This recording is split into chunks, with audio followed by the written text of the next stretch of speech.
Assalamualaikum warahmatullahi wabarakatuh. Berjumpa kembali di perkuliahan Tata Kelola TI dalam keputusan investasi. Ya, kali ini kita akan membahas tentang apa itu manfaat investasi TI ya. Jadi, kenapa sih perusahaan itu harus bersiap untuk melakukan investasi TI walaupun itu dalam jumlah besar? Apa sih kegunaannya? Apa sih manfaatnya? Tentu saja itu akan berimbas pada beberapa hal yang mungkin bermanfaat besar bagi perusahaan itu ya. Jadi manfaat investasi TI itu berinvestasi dalam TI itu dapat membantu meluangkan sedikit waktu untuk mengerjakan tugas manual ya, membantu menggunakan data dengan lebih baik dan memberikan komunikasi internal dan eksternal yang lebih baik.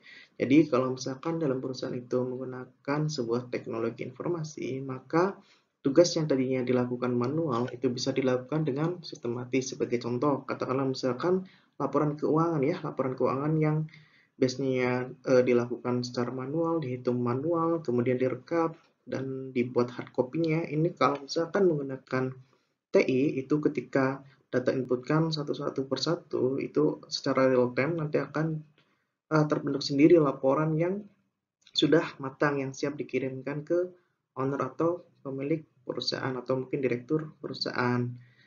Kemudian data dengan lebih baik ya dengan menggunakan aplikasi atau menggunakan teknologi informasi, tentunya data yang diinputkan itu bisa tervalidasi ya, bisa dicek oleh banyak pihak di mana data tersebut itu bisa dibuktikan keabsahannya atau kebenarannya ya.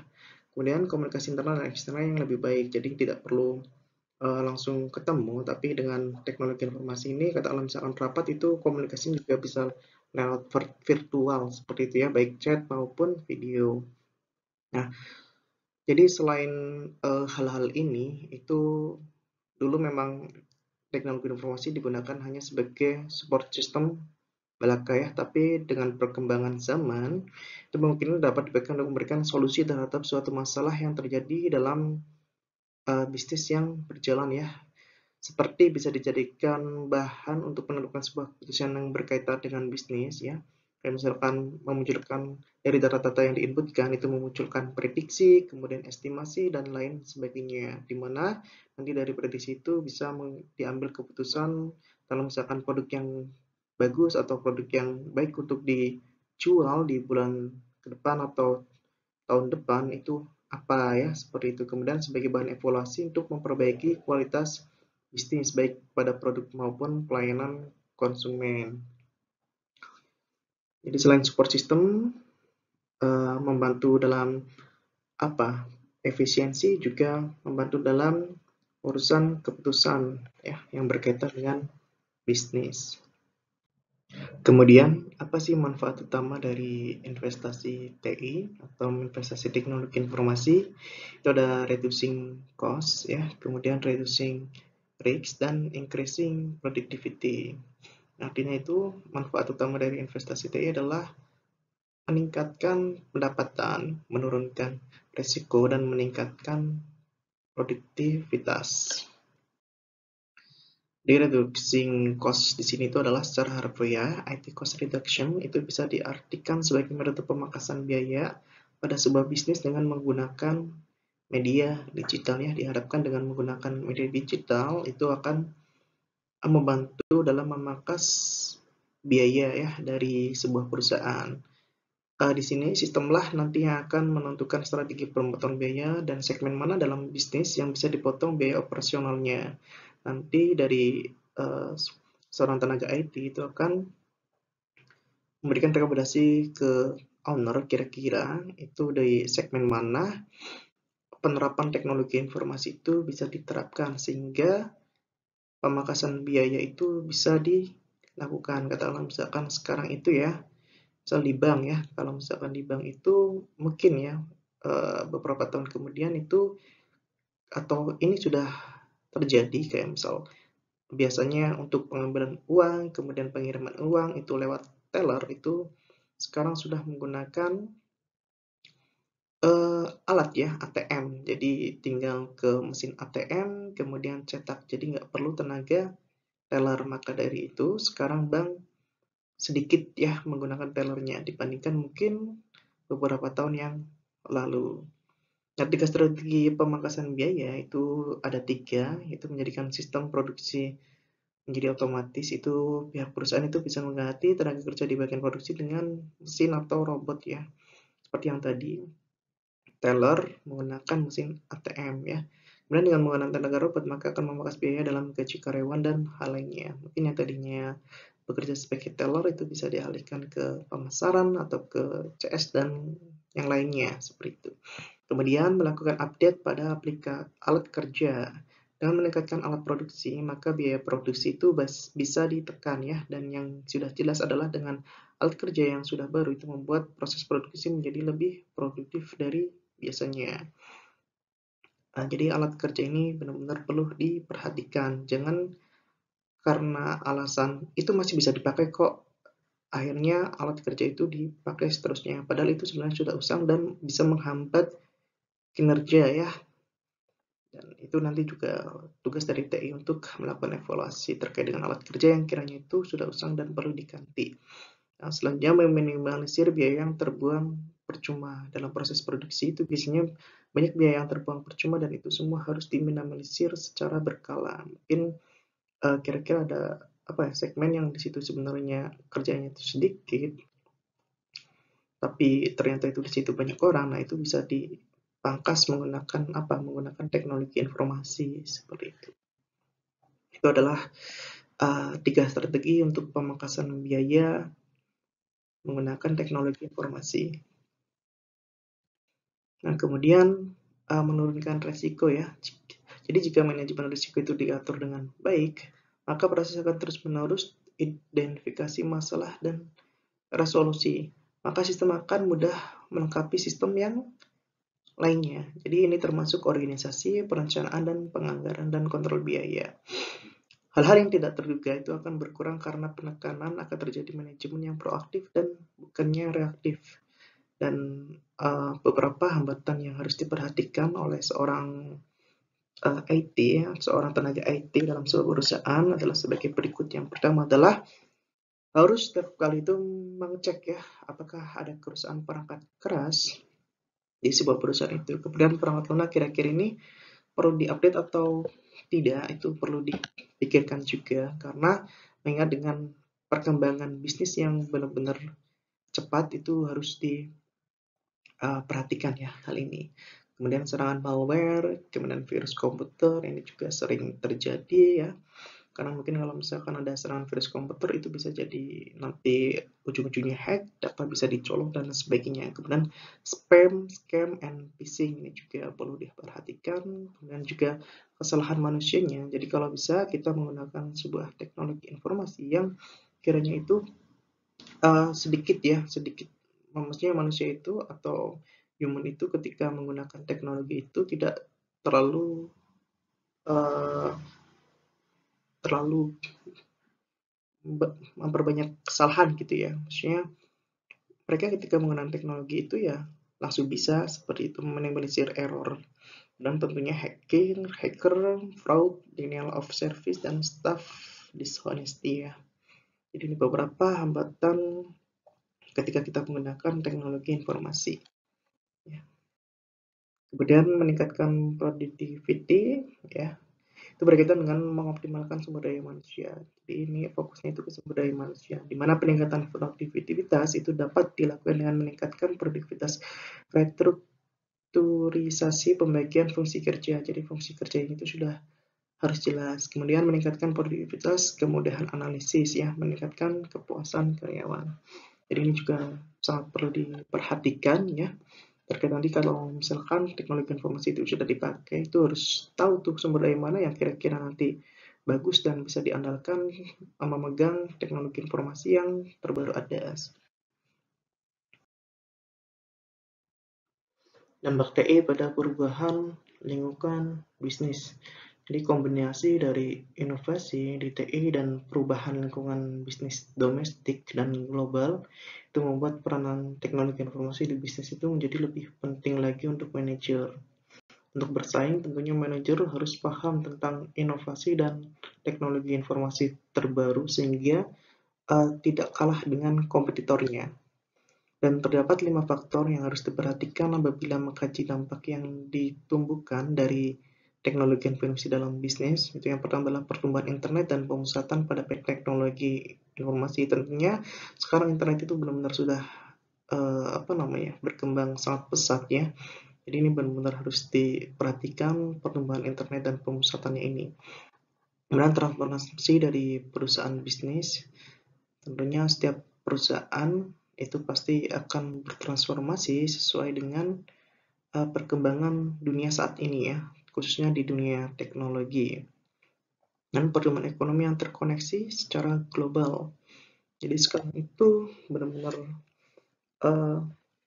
dunia bisnis itu bisa dikatakan global ya, bisa dikatakan itu bisa diakses dari mana saja, dari luar negeri itu bisa tahu perusahaan apa saja yang ada di Indonesia, di mana bisa menjalin relasi dengan melihat misal profil company atau mungkin dari berita-berita yang ada ya, katakanlah misalkan perusahaan A itu sering banget muncul di berita terkait dengan hal positifnya, maka itu ketika akan menjalin koneksi dengan perusahaan luar negeri itu maka akan mudah ya, dan mungkin sebaliknya.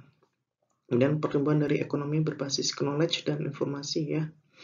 Jadi pengetahuan dan informasi ini juga perlu diperhatikan dalam bisnis ketika bisnis ketinggalan terkait dengan pertumbuhan ekonomi berbasis knowledge dan informasi ini, maka akan tidak bisa bersaing. Kemudian timbulnya perusahaan digital ya, perusahaan digital sekarang itu sudah sangat banyak sekali dan itu bisa menjadi bumerang ketika kita tidak bisa memanfaatkan tumbuhnya perusahaan digital. Jadi kita harus melek, selain melek teknologi informasi, kita juga harus melek terhadap perusahaan digital yang bertumbuh saat ini. Pertumbuhan internet dan pemusatan pada teknologi itu pertumbuhan yang terpenting pada waktu ini adalah revolusi jaringan dan komunikasi yang didorong oleh pertumbuhan internet yang didasarkan teknologi dan model bisnis baru serta pemrosesan yang merupakan pengaruh dari teknologi baru. Ya kita sama-sama tahu ya bahwa sekarang itu internet itu sudah luar biasa ya. Selain cepat bisa diakses di mana saja, itu bisa memungkinkan kita tahu dunia luar itu kondisinya lagi seperti apa dengan internet ini. Dan banyak bisnis menjadi mampu disebabkan karena jaringan digital yang menggunakan istilah elektronik bisnis dan elektronik commerce ya.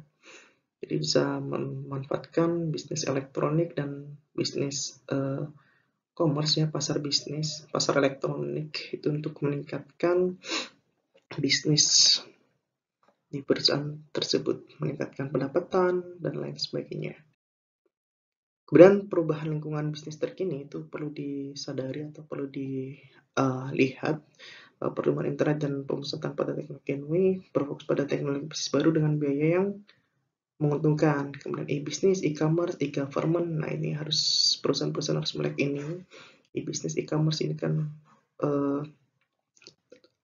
kalau misalkan perusahaan yang dulunya benar-benar klasikal atau perusahaan lama itu harus bertransformasi ke lebih ke digital menggunakan layanan-layanan bisnis lain yang sudah ada. Katakanlah misalkan untuk perusahaan-perusahaan konveksi itu bisa ke e-commerce di mana nanti bisa menjual konveksinya itu lewat e-commerce ini ya dan sebagainya. Kemudian perubahan cepat di pasar dan struktur pasar itu juga, kalau misalkan yang dulu itu semua orang berbelanja di tempat offline atau di toko swalayan gitu ya, sekarang sudah berubah, sekarang lebih banyak lewat online belinya dan peningkatan keusahaan model tradisional bisnis ini juga harus ditingkatkan. Kemudian transformasi dari perusahaan bisnis itu meneruskan desentralisasi, fleksibilitas, kemandirian lokasi, transaksi rendah dan biaya koordinasi, pemberdayaan dan kerja kolaborasi dan kerja tim. Nah ini perubahan lingkungan bisnis yang perlu kita cermati ya, bahwa sekarang itu bisnis memang sudah sangat berkembang pesat beriringan dengan digitalisasi dunia digital. Selanjutnya, perubahan lingkungan bisnis terkini yang para perusahaan harus cermati itu juga perkembangan dunia global ya, di mana pengelolaan dan kontrol dalam pasar global itu benar-benar sudah by digital. Kemudian persaingan di pasar dunia itu juga pastinya akan lebih sulit ya, karena uh, bakal terlihat di situ dimana yang lebih baik kayak gitu ya, karena memang bisa diakses dari mana saja kan, oleh siapa saja, dan kelompok kerja secara global dan sistem pengiriman global.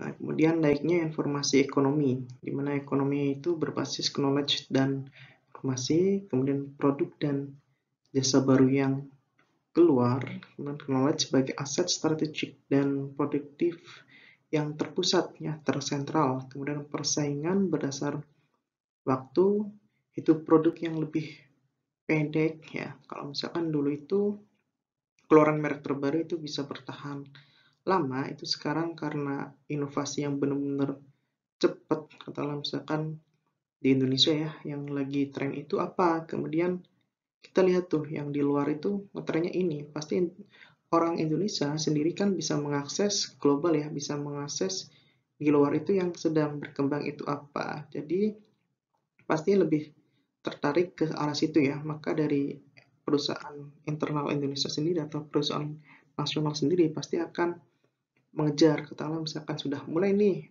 produk ini tidak kurang laku gitu kan ya, terus langsung beralih ke produk baru yang kiranya itu di luar negeri memang sudah terkenal apa sudah banyak peminatnya, dan lingkungan yang turbulen ya, dan terbatasnya karyawan yang berdasar knowledge. Tapi ini juga merupakan kesusahan ya, karyawan itu kan harus berdasar knowledge, sedangkan mencari yang seperti ini tuh susah. Nah, kemudian timbulnya perusahaan digital, sudah banyak sekali tuh perusahaan digital, entah di sektor perdagangan, di sektor uh, jasa, di sektor transportasi, itu sudah sangat banyak sekarang ya.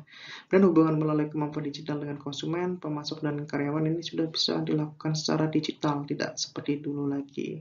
Dan proses bisnis ini terselesaikan menggunakan jaringan digital. Jadi cukup menggunakan jaringan digital, itu proses bisnis ini bisa diselesaikan. Dan pengelolaan digital dari aset kunci perusahaan. Dan tangkas gesit cepat pada pengertian dan respon terhadap perubahan lingkungan. Ya, perusahaan digital tentunya harus tangkas gesit dan cepat ya terhadap perubahan yang ada di uh, dunia saat ini. Kemudian bagaimana sih cara atau langkah menganalisis manfaat dari investasi TI? Tentunya ketika perusahaan sudah mengeluarkan uh, banyak uang ya, banyak untuk investasi TI, itu juga harus dievaluasi apakah investasi itu benar-benar bermanfaat atau tidak. Kalau misalkan bermanfaat maka akan diteruskan, dan tidak maka akan diganti dengan inovasi yang lain ya, karena itu akan malah terkesannya itu boros ketika kita sudah memakai itu tapi itu tidak berfungsi secara efektif dan efisien. Jadi langkahnya itu adalah analisis identifikasi atau menggali dulu ya manfaat bisnis TI-nya, apakah uh, teknologi informasi yang dimanfaatkan di bisnis TI itu sudah sesuai atau belum, sudah efektif atau belum. Nah, ini harus ada identifikasi dulu ya. Dan mengkuantifikasi manfaat bisnis TI dengan aktivitas seperti klasifikasi, kuantifikasi, dan klarifikasi. Jadi kita harus tahu klasifikasinya, kemudian kuantifikasinya, dan klarifikasinya. Itu seperti apa. Nah, kemudian itu mengkuantifikasi manfaat bisnis TI dengan pendekatan berbasis value. Jadi nanti keuntungan dari penggunaan teknologi informasi itu terhadap bisnis yang sedang berjalan, apakah itu sudah mempunyai nilai yang tinggi atau penambahan add value,